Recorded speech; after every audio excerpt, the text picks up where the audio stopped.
The brother's name was Derek, and he had always been the kind of man who introduced people as extensions of himself. "This is my wife, Claire. This is my colleague, Brendan. This is my brother, Mason. He's still playing with his little online shop." He said it the way people say things they've repeated so many times the words have lost their edges. Not malicious, practiced. The joke that stopped being a joke so long ago nobody remembered when Mason smiled. He had a particular smile for these moments, closed, patient, the kind that didn't invite follow-up questions. The venue was a banquet hall. Derek had rented for his firm's 10th anniversary. There were centerpieces. There was a pianist. There were 60-some guests who didn't know Mason and didn't need to, who laughed politely at Derek's remark and moved on to their salmon. Their mother, Linda, was seated 2 chairs down. She leaned toward the woman beside her and said, quietly, but not quietly enough, "Such a waste of potential. He was always the smarter one, if you can believe it." Mason could believe it. He'd been hearing a version of it since he was 24, and had turned down a management position at a logistics firm to build something he couldn't fully explain yet. That was 11 years ago. The explanation had since become quite simple, but nobody in this family had asked for it in a long time. He cut his chicken.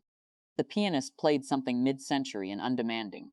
The thing about Derek's world was that success inside it had a specific shape, a title, a floor number, a firm handshake that meant something to another man with a firm handshake. Derek had all of it, and wore it generously, which was, Mason had decided, the most honest version of his brother. Derek wasn't performing. He genuinely believed the shape he'd built was the only one worth having. Mason had stopped trying to show him a different shape years ago. What Derek didn't know, what none of them knew, because Mason had stopped volunteering it and they had stopped asking, was that the little online shop had quietly become something else over the course of a decade. It had started as a software tool for independent retailers, a modest thing that solved a specific problem. Then it solved adjacent problems. Then it was acquired by a larger platform, and Mason had negotiated equity rather than a full exit. And that equity had grown in the particular way that equity grows when you've built something people actually need. He had not announced any of this.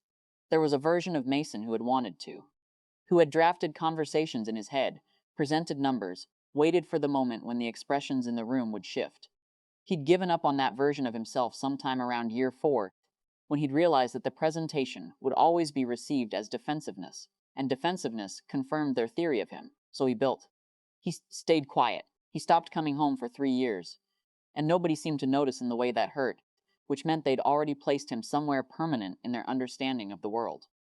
The television was mounted above the bar, angled toward the room. It had been showing financial news for most of the evening, the kind of background broadcast that registers as noise, tickers moving across the bottom of the screen, a reporter gesturing at a graph. Mason noticed it change before anyone else did. The graphic behind the anchor was his company's name. Not the original name, the platform that had absorbed it, which was now completing a valuation round that had been anticipated for months by people who followed these things. The ticker at the bottom read a number, then a larger one, the anchor said. Tech mogul Mason's empire valued at $7.2 billion following Series D close. The woman at the table nearest the bar turned to look. Then her husband. The sound was low, but the closed captions were running. Derek was mid-sentence. Something about a regulatory filing, one of his stories that moved like a river, wide and confident. When his colleague touched his arm, the colleague pointed. Derek looked. There was a pause that lasted perhaps 4 seconds, and felt much longer. The kind of pause that has a texture. Mason watched his brother read the closed captions once, then again, then look at Mason, the way a person looks at an object they've misidentified for a long time, and are only now understanding as something else entirely. Mason did not look away. He also did not smile. He picked up his water glass and drank. Linda saw it a few moments later. Mason couldn't track the sequence, because he'd returned to his plate, but he felt the shift in the room the way you feel a change in air pressure. Not loudly, not dramatically. Just a fact that suddenly exists where it didn't before. Nobody said anything to him directly. That was the part he'd never have been able to predict, even if he'd imagined the scene 100 times. He'd imagined apologies, or anger, or someone making a toast. He'd imagined Derek saying something that tried to absorb the revelation into a joke, or his mother reaching over to squeeze his hand. None of that happened. What happened was, Derek finished his story but quieter. Linda looked at her glass for a long time, and then began a separate conversation with the woman beside her about something unrelated. The colleague near the bar glanced at Mason twice before deciding eye contact was too complicated. The pianist moved into something slower. Mason finished his meal. He declined dessert.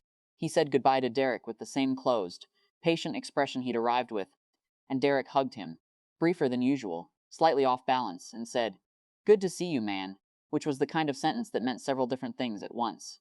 Outside, the night was cool and unremarkable.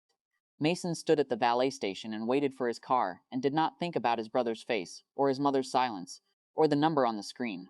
He thought about a product decision he needed to make by Thursday. The car came. He drove some corrections. When they finally arrive, don't feel like victory. They feel like a door closing quietly in a house you've already left.